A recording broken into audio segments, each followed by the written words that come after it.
India एक खूबसूरत देश जिसे हम बहुत अच्छे से जानते हैं।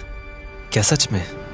क्योंकि इतने बड़े हमारे देश में एक इतनी खूबसूरत जगह है जिसका शायद आपने नाम सुना हो, पर ज़्यादातर लोग इस बात से भी बेखबर हैं कि ये नक्शे में आती किधर है।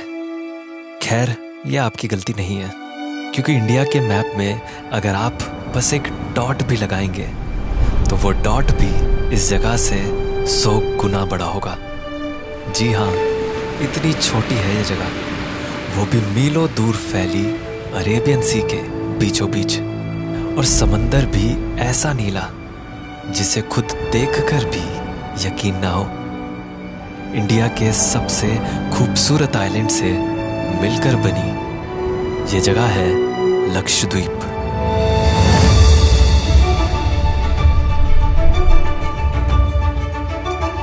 लक्षद्वीप जो सिर्फ एक या दो नहीं बल्कि 36 आइलैंड से मिलकर बनी है। पर ये सारे आइलैंड्स इतने छोटे हैं कि अकेले दिल्ली में ऐसे 1000 से भी ज़्यादा आइलैंड्स आ सकते हैं। इसीलिए ये इंडिया की सबसे छोटी यूनियन टेरिटरी है। लेकिन यहाँ के इन 36 आइलैंड में से सिर्फ 10 आइलैंड्स ऐसे हैं जो इनहैबिटेड हैं, यानी जिन पर लोग रहते हैं। बाकी सारे आइलैंड्स अनछुए हैं, बिना कोई आबादी के। लेकिन मैं यहाँ हर तरह के कई खूबसूरत आइलैंड्स पर जाने वाला हूँ। पर क्योंकि ये समंदर के बीचों बीच है, इसलिए यहाँ आने के सिर्फ 2 ही रास्ते हैं। या तो कई घंटों लंबा केरला से शिप का सफ़र, या फिर सबसे आसान फ्लाइट से इसके एकलौते एयरपोर्ट तक, जिससे मैं भी इस हसीन दुनिया में उतरा, यहाँ के इस खूबसूरत आइलैंड पर जिसका नाम है अगाती।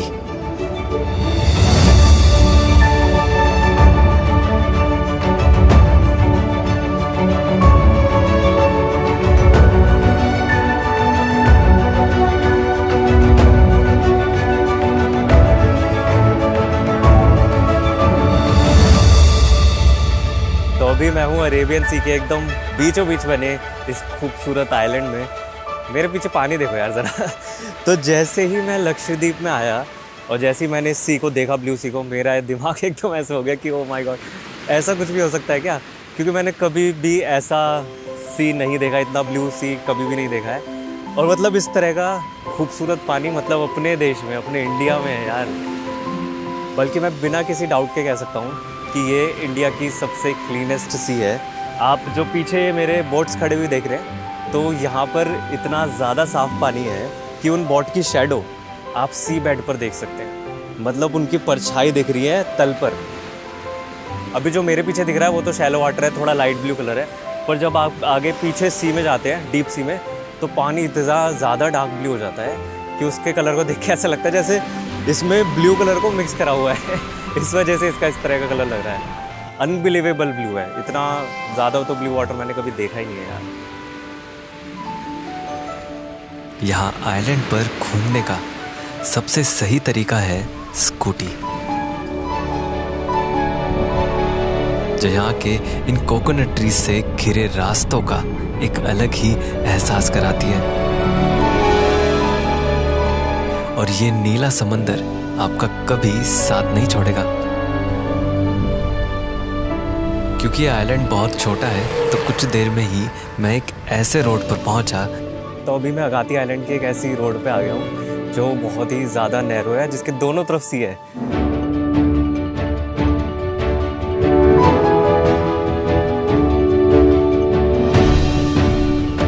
और एक ही जगह खड़े होकर आप सनसेट और सनराइज़ दोनों देख सकते हैं। मतलब क्योंकि ये आइलैंड का ईस्ट और वेस्ट वाला हिस्सा है, इधर भी मेरे सी है और उधर भी मेरे सी है। वाह क्या खूबसूरत रोड है यार, ये बहुत मज़ा आ गया। और बीच में मतलब रोड के दोनों तरफ कोकोनट ट्रीज भी लगे हुए हैं। बहुत ही खूबसूरत है यार, बहुत ही सही, सबसे अच्छी रोड है यार ये वाली। और बस कुछ देर में ही मैं इस आइलैंड के एंड पर ही पहुंच गया। तो अभी चलते चलते मैं इस आइलैंड के एक दूसरे छोर पर आ गया हूँ, नॉर्थ एंड पर। और यहाँ पर एक बहुत ही खूबसूरत सी बीच है, लगून बीच। तो जैसे आइलैंड ख़त्म होता है तो वैसे ही रॉक्स है ना जो इससे फॉर्म करा है जिसने इस आइलैंड को, वो भी बहुत सडनली ख़त्म होती है। तो आपको यहाँ पर बहुत बड़ी बड़ी लहरें उठती हुई दिखेंगी, क्योंकि जैसे समुद्र इतना गहरा और वो चलते हुए आ रहे हैं, उनकी वेव्स चलती हुई आ रही है, तो वो जैसे ही उन पत्थरों से टकरा रही है तो एक बहुत ऊंची ऊंची सी यहाँ पर वेव्स क्रिएट हो रही है। बहुत ही ज़्यादा पावर है उनके अंदर।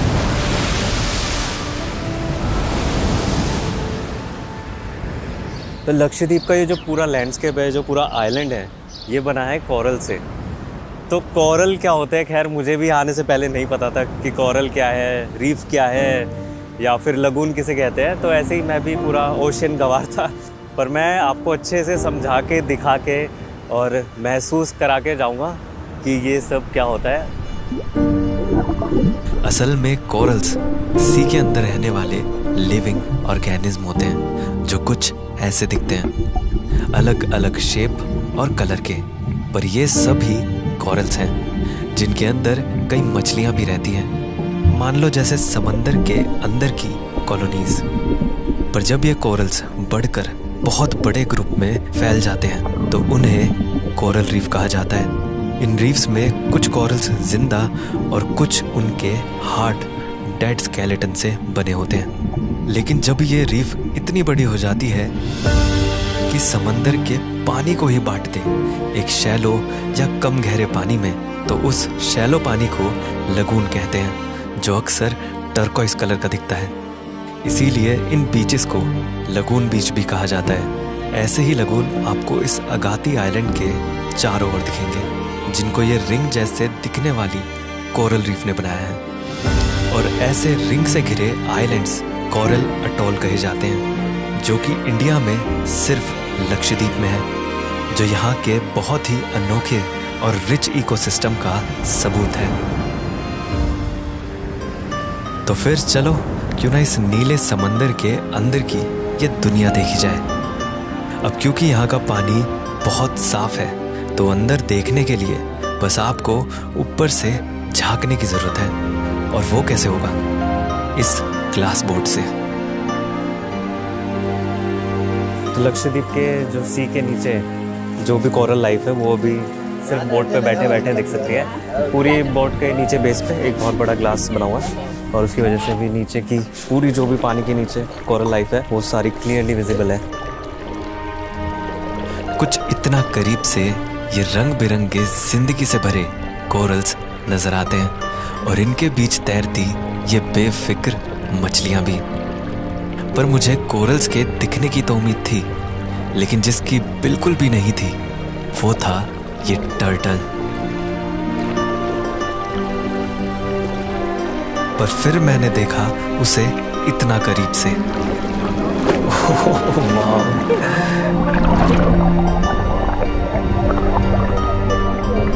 कोरल लाइफ देखते हुए मैं कुछ देर में ही अगाती के साथ बसे इस छोटे मगर एक बहुत ही सुंदर आइलैंड पर पहुंचा।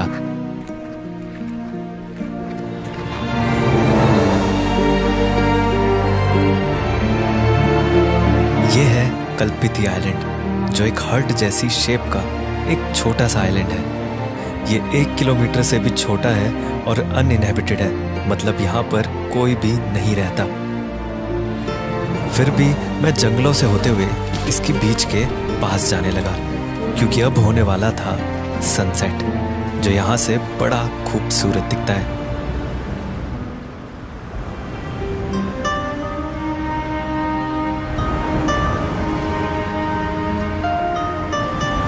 सनसेट होते ही कभी नीला दिखने वाला समंदर अब आसमान का आईना बन गया था।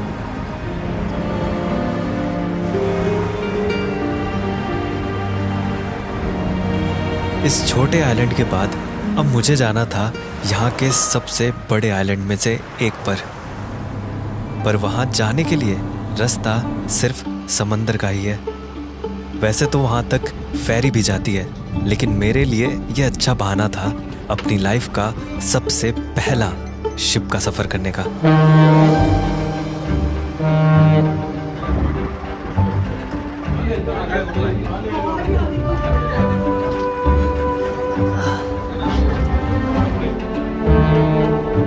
तो अभी मैं एक बहुत बड़े शिप में हूँ जिससे मैं जा रहा हूँ अगाती आइलैंड से एक कवारती आइलैंड पे, जो कि यहाँ की कैपिटल है लक्षद्वीप की। तो वो अगाती से बहुत ज़्यादा दूर है, तो उसके लिए आप नॉर्मली बोट वगैरह से नहीं जा सकते, या तो स्पीड वेसल होती है या फिर इतना बड़ा एक शिप होता है। और मैंने सोचा है क्यों ना शिप से जाया जाए, क्योंकि ज़्यादातर लोकल्स जो है वो इस शिप से ही ट्रैवल करते हैं। तो अगर मैं कह रहा हूँ कि ये शिप बड़ा है, तो एक्चुअल में ये कितना ज़्यादा बड़ा है अगर मैं आपको बताऊँ तो ये कम से कम इसमें 700 पैसेंजर्स आते हैं। 5 फ्लोर हैं इस शिप के और मैं 5th फ्लोर पे खड़ा हूँ। 1st फ्लोर पे मेरी सीट है और अंदर से ये पूरा इतने सारे इसमें कैबिन्स बने हुए हैं और हर डेक का एक अपना अलग कैफेटेरिया है। अलग अलग क्लासेस हैं, जैसे ट्रेन में क्लास होती है ना, 1st क्लास 2nd क्लास, अलग अलग क्लासेस हैं। और सीट्स भी वैसी हैं जैसे ट्रेन में होती है, मतलब जैसे टियर होते हैं, अलग अलग बर्थ होते हैं, वैसे वैसे सीट्स हैं यहाँ पर। तो लक्षद्वीप में ऐसा हो रहा है कि मेरे बहुत सारे फर्स्ट एक्सपीरियंसेस हो रहे हैं, उसमें से ये वाला एक्सपीरियंस भी फर्स्ट है, क्योंकि मैंने शिप कभी नहीं देखा अंदर से। शिप में पहली बार मैं ट्रैवल कर रहा हूँ इस बार और बहुत ही अलग लग रहा है। चारों तरफ जहाँ भी देख रहा हूँ मैं समंदर ही समंदर है। डेक पर खड़े होकर समंदर के नज़ारे देखते देखते, कैफेटेरिया की चाय और लोगों से बात करते करते ये 3 घंटे कब निकल गए पता ही नहीं चला। और फिर आया कवारती।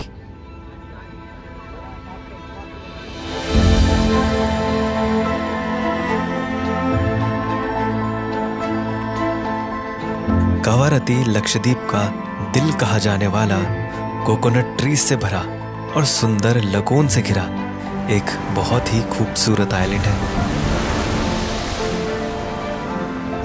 पर यहाँ किनारे पर मुझे कुछ बहुत ही अनोखा देखने को मिला।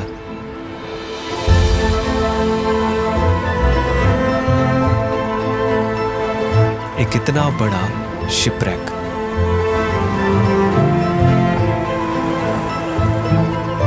मतलब एक किनारे पर फंसा हुआ शिप जो इतने साल पुराना है, वो भी इतना खूबसूरत लग सकता है क्या?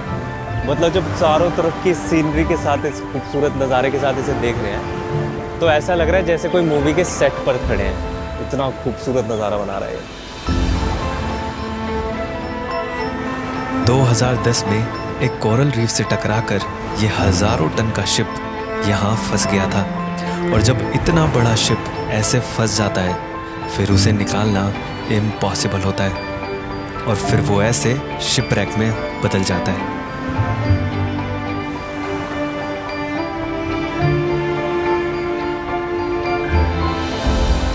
अब इतनी खूबसूरत जगह देखकर आपका भी मन कर रहा होगा यहाँ आने का। बट लक्षद्वीप ट्रैवल करना बाकी जगहों से थोड़ा अलग है, क्योंकि इंडिया के सदर्न मोस्ट आइलैंड्स हैं। तो यहाँ पर आने के लिए आपको स्पेशल परमिट और पुलिस क्लियरेंस सर्टिफिकेट भी चाहिए होता है, जो कि यूजुअली खुद से करना काफ़ी मुश्किल होता है। फिर मैंने जब रिसर्च किया तो मुझे ट्रिप अनटोल्ड के बारे में पता चला, जो कि लक्षद्वीप ट्रैवल करने के लिए परमिट्स और आइटनरी सब कुछ अफोर्डेबल प्राइस पर प्रोवाइड करती है, बल्कि यहाँ तक आने की फ़्लाइट्स भी। बस अपनी मर्ज़ी के अकॉर्डिंग मैंने कुछ आइलैंड्स चूज़ करे, जिसमें 11 से 50,000 पर पर्सन के पैकेजेस हैं, जिनसे लक्षद्वीप को अच्छे से घूम सकते हैं। तो डिस्क्रिप्शन में मैंने ट्रिप अनटोल्ड का लिंक और नंबर दोनों ही मेंशन किया है, तो आप भी अपनी ट्रिप बुक कर सकते हैं। तो चलो घूमते हैं, अभी तो बहुत कुछ देखना है।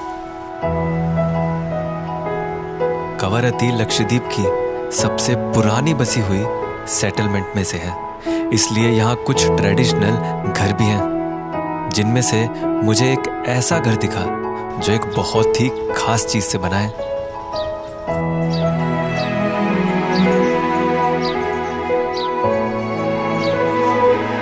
ये है 100 साल से भी पुराना कोरल स्टोन से बना घर। और यहाँ रहने वाली आंटी से बात करके मुझे इसे अंदर से देखने का भी मौका मिला। तो लक्षद्वीप के कवारती के मैं एक घर में हूँ जो 100 साल से भी ज़्यादा पुराना है। और ये आपको जो अजीब अजीब से स्टोन्स दिख रहे हैं ना, जिससे ये पूरा घर बना हुआ है, वो एक्चुअल में कोरल स्टोन्स है। मतलब वो है जो अंदर से सी के जो स्टोन्स निकलते हैं, जो बह बह के पत्थर आ जाते हैं, जो कि कभी अंदर सी के कोरल हुआ करते थे। उन्हीं से ही ये पूरे पत्थरों से ये पूरा घर बना हुआ है। जो कोरल स्टोन होते हैं उसके जो पैटर्न्स जो होते हैं वो भी दिखेंगे कहीं कहीं पत्थरों में। बट इसकी वजह से, ये कोरल स्टोन्स से बने होने की वजह से ये अंदर से ठंडा रहता है, क्योंकि लक्षद्वीप का हॉट और ह्यूमिड क्लाइमेट है एक तरह से। तो ये घर के अंदर मुझे अभी किसी भी पंखे की ज़रूरत तक नहीं फील हो रही है और बहुत अच्छा लग रहा है घर के अंदर। और घर की ठंडक बनी रहे इसलिए किचन भी घर के बाहर ही होती है। अब क्योंकि पहले तो यहाँ आइलैंड पर ना ही कोई फैसिलिटी थी बल्कि आना जाना तक मुश्किल था, तो आंटी ने बताया कि बीमार होने पर वो खुद यहाँ की हर्ब्स या जड़ी बूटियों से दवाइयाँ बनाते थे और वही यूज़ करते थे, जैसे कि दर्द के लिए बाम और जख्म के लिए कुछ ऑयल्स। यहाँ की ट्रेडिशनल लाइफ के बारे में जानकर और यहाँ से विदा लेकर ओके बाय, मैं चला अब कुछ एडवेंचरस करने के लिए।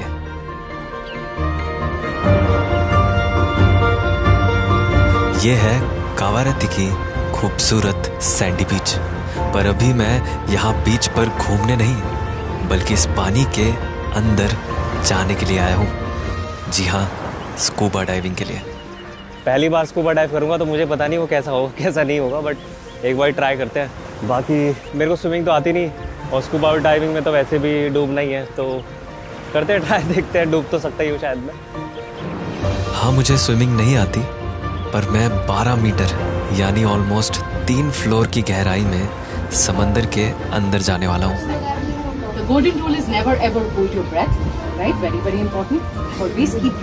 मैंने छोटी सी ब्रीफिंग ली और अगर कुछ गलत होता है उसकी जिम्मेदारी भी इस फॉर्म को साइन करके।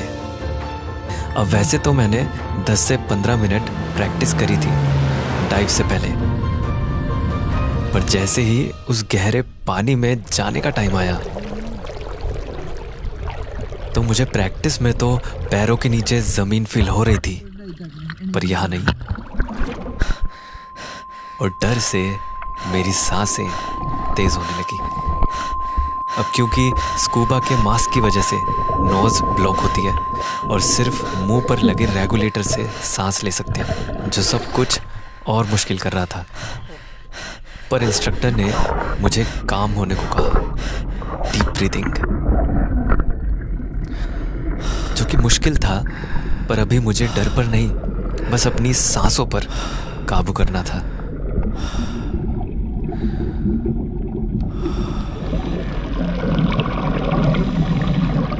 और काबू होते ही अब सब अपने आप होने लगा।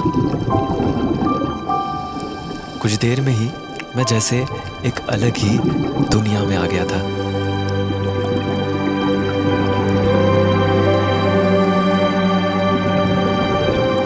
जहां मैं ना डूब रहा था ना तैर रहा था। ऐसा लगा जैसे मैं उड़ रहा हूं इन मछलियों के साथ। मैंने इतना हल्का कभी महसूस नहीं किया था, ना फिजिकली ना ही मेंटली। इस दुनिया में समय ठहरा सा महसूस होता है, पर समय ठहरा नहीं था,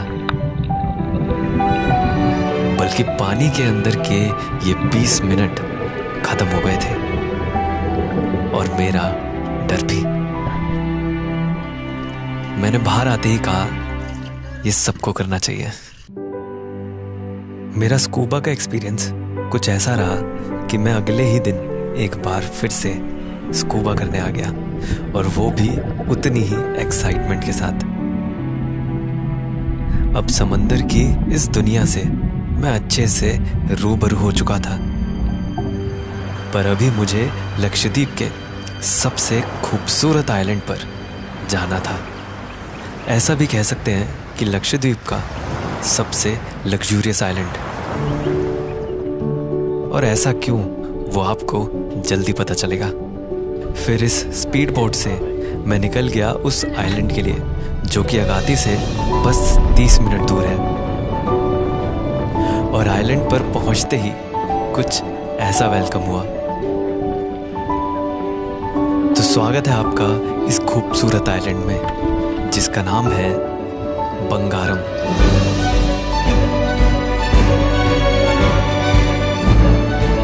एक छोटा सा आइलैंड जो टी ड्रॉप यानी आंसू की बूंद जैसी शेप का है, जो घिरा है सुंदर लगून और चमकती वाइट सैंड बीचेस से, जहां लक्षद्वीप के अब तक देखे ब्लू ओशियन से और भी ज्यादा क्रिस्टल क्लियर पानी था।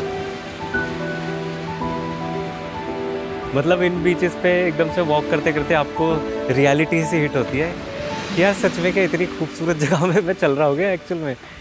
मतलब सच में अभी ये जगह इतनी ज़्यादा खूबसूरत लग रही है। इतना साफ़ पानी मैं पहले से ही देखता आ रहा था, अभी ये देखो को और कितना ज़्यादा साफ़ हो गया है, क्योंकि एकदम अनटच्ड आइलैंड है। यहाँ पर कोई भी परमानेंट सेटलमेंट नहीं है, कोई भी लोकल पॉपुलेशन नहीं है, इसलिए ये अनटच्ड ब्यूटी ठीक नेचर की मेरे सामने अभी आपको दिख रही है।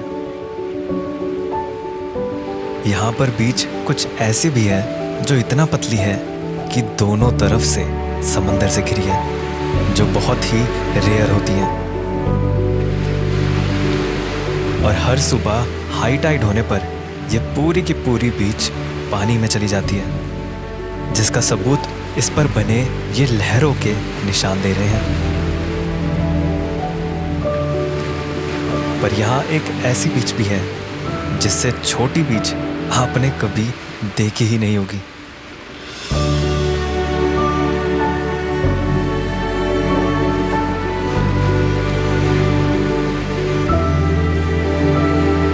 तो अभी मैं अपने खुद के पर्सनल एक आइलैंड पे खड़ा हूँ। ये पूरा का पूरा आइलैंड मेरा है, मेरी बीच है ये। तो एक्चुअली वैसे ये सैंड बैंक है जो कि चारों तरफ इतने ब्लू ओशन से घिरा रहता है, और बस बीच में एक छोटी सी रेत जमा होती है जहाँ पर अभी मैं खड़ा हूँ, जिसको सैंड बैंक कहते हैं। लो टाइड में ये पूरा का पूरा बहुत बड़ा एक बीच की तरह बाहर आ जाता है, और हाई टाइड में ये पूरा का पूरा डूब जाता है। तो एकदम इसे परफेक्ट टाइम चाहिए होता है इस तरह का सैंड बैंक देखने के लिए, जो कि लगे आपको कि आपका पर्सनल आइलैंड है, एक पर्सनल बीच है। खैर आप सोच रहे हो कि मैं यहाँ पहुँचा कैसे हूँ। ना मैं तैर के आया हूँ ना मैं चल के आया हूँ, मुझे यहाँ पर बोट ने ड्रॉप किया है, और ये रखी है लाइफ जैकेट। उन्होंने मुझे लाइफ जैकेट भी दी है, क्योंकि मैं समंदर के बीचों बीच हूँ और कभी भी वेव्स इतनी तेज़ हो सकती हैं कि ये इसको पूरा का पूरा डुबा दे। मतलब क्यों फॉरेन में जाने की ज़रूरत है यार, ये सब कुछ अपने इंडिया में है यार।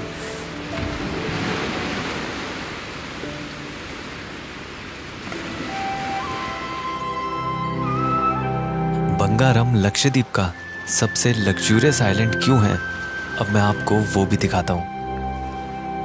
यहाँ कोई लोकल पॉपुलेशन तो है नहीं, सिर्फ एक रिजॉर्ट है जो कुछ ऐसा दिखता है।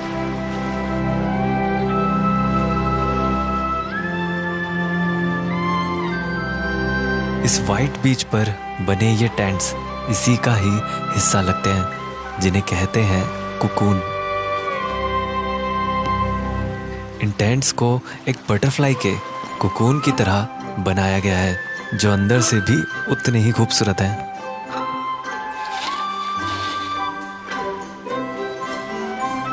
इस खूबसूरत आइलैंड पर अब ढलने लगा था दिन, पर यहाँ रात की भी एक अलग खूबसूरती है जिससे मैं बिल्कुल अनजान था। तो मैं यहाँ बंगारम में बीच पर आया था, और मैंने सुना था कि बायोल्यूमिनेंस दिखता है यहाँ पे, वो जो ग्लिटर करने वाले थोड़े ब्लू कलर की लाइट्स होती हैं। लिटरली दिख रहा है यार, मेरे को तो पता था, मुझे लग रहा था बस ऐसे सुना है, रियल नहीं होगा। ओह, ऐसे थोड़े थोड़े एक एक करके दिख रहे हैं मुझे। जुगनू नहीं होते जैसे जैसे जुगनू होते हैं ना, उस तरह से ये थोड़े थोड़े डॉट डॉट्स आपको दिखेंगे ब्लू के। आप चाहो तो उन्हें ऐसे हाथ में उठा सकते हो। जैसे जैसे वेव आती है, वेव के साथ साथ ऐसे चल चल के आ रहे हैं। उनको रिकॉर्ड करना बहुत ज़्यादा मुश्किल है, इसलिए कुछ फ़ोटोज़ लिए मैंने, और वीडियो बनाना तो बहुत ही ज़्यादा मुश्किल है, पर बहुत ही ज़्यादा खूबसूरत लग रहा है यार। वाह,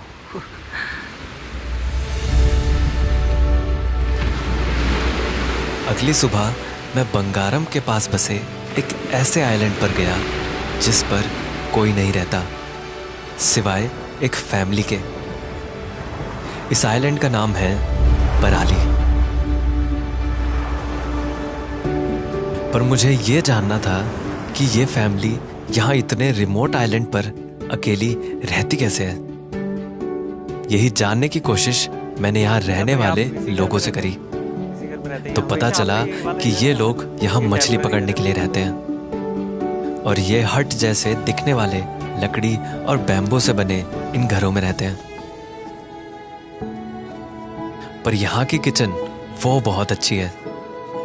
कितनी अच्छी किचन है, मतलब पूरी खुले आउटडोर में इन्होंने इतना अच्छा जुगाड़ बनाया हुआ है इसका भी कि लकड़ियों पे ऐसे ग्लास लगा रखे हैं। बढ़िया लग रहा है, बहुत अच्छा लग रहा है। मतलब ये किचन का सेटअप ऐसे देखना ही। यहाँ हर टेबल के नीचे ये प्लास्टिक की बॉटल लगी दिखती हैं ताकि इन पर चूहे या क्रैब्स ना चढ़ सके। इलेक्ट्रिसिटी के लिए यहाँ सोलर पैनल्स लगे हैं जो पूरे दिन चार्ज होते हैं और पूरी रात यहाँ लाइट देते हैं। और पानी के लिए इन्होंने बनाया हुआ है एक कुआं। इसमें जो ग्राउंड वाटर है वो आकर जमा हो जाता है और इस पानी को ये नहाने वगैरह में यूज़ करते हैं। पर इसमें एक स्पेशल चीज़ ये है कि ये कुआं एक फ्रिज भी है, क्योंकि यहाँ पे आपको ये सब्जियाँ लटकी हुई दिखेंगी, क्योंकि अब इसके अंदर का टेम्परेचर छाया रहती है और पानी है तो थोड़ा ठंडा रहता है, तो एक फ्रिज की तरह भी ये यूज़ हो रहा है। मतलब मैं देख रहा हूँ कि भाई किस तरह से अगर ऐसे इतनी रिमोट जगह में रहना हो तो फिर कैसे कैसे जुगाड़ लगाने पड़ते हैं। तो ये जो आप देख रहे हैं ये एक तरह से यहाँ का टॉयलेट है और इसके अंदर जाकर अच्छा खासा पॉट लगा हुआ है, सीट लगी हुई है और यहाँ पर ये टॉयलेट के लिए एक जुगाड़ बनाया है उन्होंने।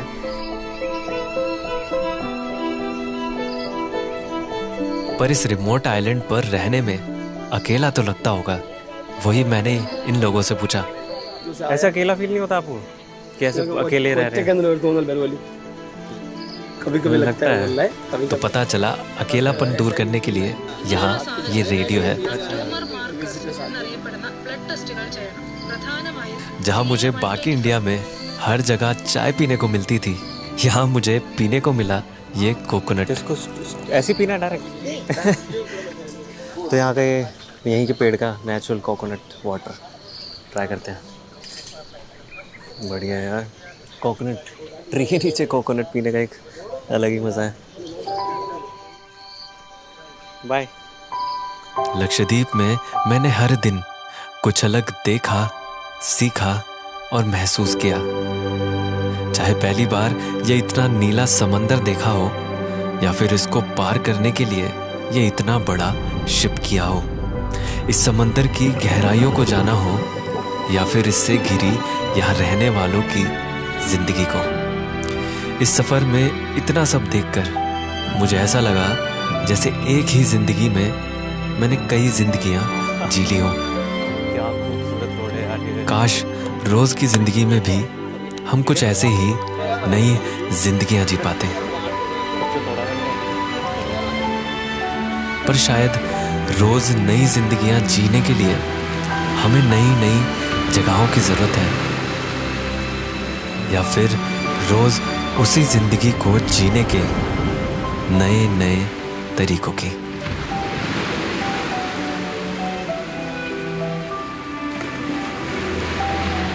पर इस वीडियो को बनाते हुए कुछ ऐसा हो गया था। तो एक एक्सीडेंट हो गया है मेरे साथ, एक बहुत ज़्यादा बेकार चीज़ हो गई है। तो अभी मैं बीच के पास शूट कर रहा था, तो मेरा कैमरा ट्राइपॉड पे लगा हुआ था और बीच का पानी इतना ज़्यादा आगे आ गया कि उसने कैमरे को ट्राइपॉड से गिरा दिया और कैमरा पानी के अंदर डूब गया। कैमरा मतलब 3 सेकंड के लिए पानी के अंदर था, एकदम से मैंने वो तुरंत बाहर निकाला और उसे स्विच ऑफ भी किया, बट फिर भी ये लेंस पूरी तरह से पानी में वेस्ट हो गया है और मेरा कैमरा भी पूरी तरह से भीग चुका है और सुखाने के बाद भी अभी नहीं काम कर पा रहा है। रिसीवर भी डेड हो गया, मतलब सारा सामान ख़राब हो चुका है। 2-2.5 लाख का सामान था। एक तरह से आज मेरा फर्स्ट डे था यहाँ पे लक्षद्वीप में। आपको अगर इस ट्रिप में आगे ये पूरा वीडियो बनता है तो अगर आपको पूरा वीडियो देखने को मिलता है तो अब वो ऐसे ही किसी जुगाड़ से शूट होगा। तो मैंने कुछ ऐसा जुगाड़ किया और ज़्यादातर वीडियो सिर्फ ड्रोन से शूट किया। आप मेरे हाथ में भी हर शॉट में ड्रोन का कंट्रोलर देख सकते हैं। मुझे पता है आप हर वीडियो को बहुत प्यार देते हैं, पर शायद इस वीडियो को उसकी ज़्यादा ज़रूरत है।